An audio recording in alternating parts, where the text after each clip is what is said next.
वहाँ जो मुस्लिम समाज के ऊपर अत्याचार होता है, उनका नाम पूछा जाता है, उनके ऊपर उनकी दुकानों में और उनके मकानों में कि मतलब इंतहा हो गई। वो ये चाहते हैं कि नॉर्थ इंडिया को वो मॉडल स्टेट बना दें।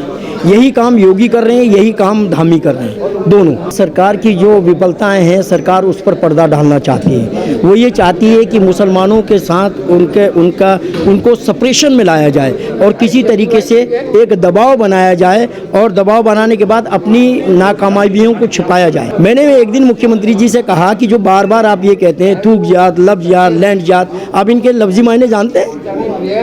आपको पता है इनके लफ्ज़ी मायने क्या है? चाहते हैं कि किसी तरीके से हिंदू मुस्लिम का जहर घोला जाए और इस जहर पे सारे के सारे माहौल को वो ख़राब करना चाहते हैं। अंकिता भंडारी के मामले में दर्शन भारती ने क्या किरदार अदा किया? आप बताइए, उनके खिलाफ कोई एक्शन हुआ? या बजरंग दल के लोग एक पट्टा डाल के जाते हैं और पटका डाल के जाके इस तरह की हरकतें करते हैं, कोई एक्शन होता है?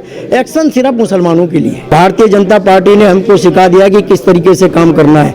हम नफरत का काम तो नहीं करेंगे, लेकिन जिन लोगों ने नफरत का माहौल बनाया हिंदुस्तान में, उनको उन सलाखों के पीछे पहुंचाने का इनके कोई भी मंसूबे इस देश के अंदर कामयाब होने वाले नहीं है। और इलेक्शन कमीशन आज इनका तोता बना हुआ है। निश्चित तौर पर जब सरकारें बदलेंगी तो इन तमाम अधिकारियों को सलाखों के पीछे डाला जाएगा।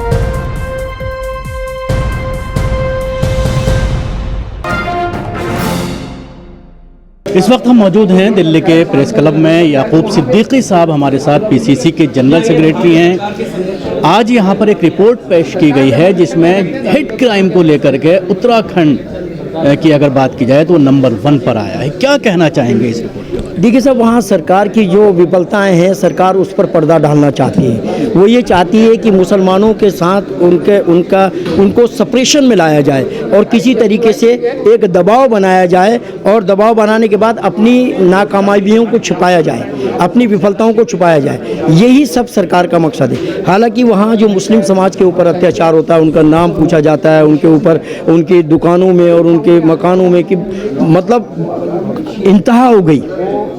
ये जो रिपोर्ट आज पेश हुई है, इन लोगों ने जाके वहाँ पे एक डिस्ट्रिक्ट में जाके काम किया है और जो ये टीम नदीम है, इन्होंने जाके वहाँ एक आदमी से जानकारी ली है। हो ये रहा है कि वो ये चाहते हैं कि नॉर्थ इंडिया को वो मॉडल स्टेट बना दें। यही काम योगी कर रहे हैं, यही काम धामी कर रहे हैं, दोनों। अच्छा, योगी के समझ में तो कुछ आने लगा है, लेकिन हमारे यहाँ जो हमारे धामी हैं उनके समझ में अभी कुछ नहीं आ रहा है। वो कह रहे हैं डेमोग्राफी चेंज हुई है। अरे डेमोग्राफी चेंज किससे हुई है? खाली मुस्लिम आने से डेमोग्राफी चेंज तो नहीं हुई ना। वहाँ तो तमाम समाज के लोग आए हैं। मैंने एक दिन मुख्यमंत्री जी से कहा कि जो बार बार आप ये कहते हैं थूक जात, लफ्ज़ जात, लैंड जात, आप इनके लफ्ज़ी मायने जानते हैं? आपको पता है इनके लफ्ज़ी मायने क्या है?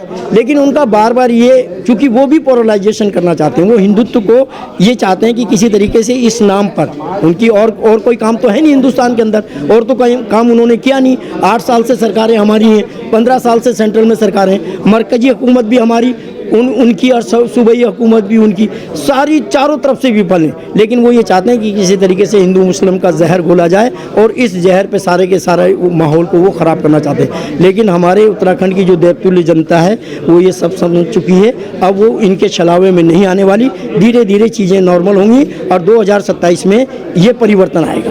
देवभूमि के नाम पर बार बार टारगेट किया जाता है। जिस तरह से वहाँ पर धर्म संसद के आयोजनों की शुरुआत हुई और उसको लेकर सुप्रीम कोर्ट तक मामला पहुंचा था, एफआईआर दर्ज करने की बात कही गई, गिरफ्तारियां भी हुई, लेकिन उसके बाद फिर जो एक्शन होना चाहिए था उस तरह की एक्शन नहीं हुआ। तो इन तमाम चीज़ों को लेकर किस तरह की कानूनी कार्रवाई? देखिए, कानून आप जान रहे हैं, सरकार उनकी है, कानून भी आपने देखा है, तमाम उनका ही है। वो किसी तरह का तमाम हेट स्पीच हो या इस तरह की घटनाएं हो, आप ये देखिए अभी पिछले दिनों अंकिता भंडारी के मामले में दर्शन भारती ने क्या किरदार अदा किया? आप बताइए, उनके खिलाफ कोई एक्शन हुआ? या बजरंग दल के लोग एक पट्टा डाल के जाते हैं और पटका डाल के जाके इस तरह की हरकतें करते हैं, कोई एक्शन होता है? एक्शन सिर्फ मुसलमानों के लिए, एक्शन सिर्फ मुसलमानों के लिए। मैंने आपको भी अपना किस्सा बयान किया था, कोई बिला वजह की फर्जी चार्जशीट मेरे ऊपर दाखिल की और आज वो तमाम अधिकारी वो प्रमोशन होके बैठे पड़े हैं वहाँ। लेकिन समय बीत गया है, 2027 में जब परिवर्तन होगा तो इन्होंने हमको सिखा दिया है। भारतीय जनता पार्टी ने हमको सिखा दिया कि किस तरीके से काम करना है। हम नफरत का काम तो नहीं करेंगे, लेकिन जिन लोगों ने नफरत का माहौल बनाया हिंदुस्तान में, उनको उन सलाखों के पीछे पहुंचाने का। क्या लगता है सत्ता परिवर्तन होगा? 1000% सत्ता परिवर्तन होगा। आप जान रहे हैं तमाम बेरोजगार सड़कों पर है, तमाम ऊपर से पहाड़ खाली हो गए हैं। जो लोग शिक्षित लोग हैं वो सारे के सारे प्लान कर चुके हैं वहाँ से। और उत्तराखंड इस तरह से इलेक्शन कमीशन को पूरी तरह से हैक कर दिया है एसआईआर करने के बाद, तो लग रहा है कि अब कोई आने ही वाला नहीं है, हमेशा यही लोग। आप देखिए ना, यूपी में एसआईआर हुआ, क्या परिणाम आया उसका? 3 करोड़ वोटर्स इन्हीं के जो शहर के अंदर रह रहे थे, जो देहात से शहर में आ गए थे, वो अब वापस देहात चले गए। क्या रिजल्ट आया? इनके कोई भी मंसूबे इस देश के अंदर कामयाब होने वाले नहीं हैं। और इलेक्शन कमीशन आज इनका तोता बना हुआ है। निश्चित तौर पर जब सरकारें बदलेंगी तो इन तमाम अधिकारियों को सलाखों के पीछे डाला जाएगा। सबसे बड़ा मुद्दा लैंड जिहाद का वहाँ पर उठाया जा रहा है। बार बार देखने में आता है कि बिल्डोज़र अचानक 50 साल 60 साल पुरानी दरगाहों पर या तो ये लोग खुद पहुँच जाते हैं तोड़ने के लिए, या बिल्डोज़र पहुँचता है। 500 कुछ दरगाहें इन्होंने ध्वस्त की हैं, जिनको इन्होंने कहा है कि ये फॉरेस्ट लैंड है।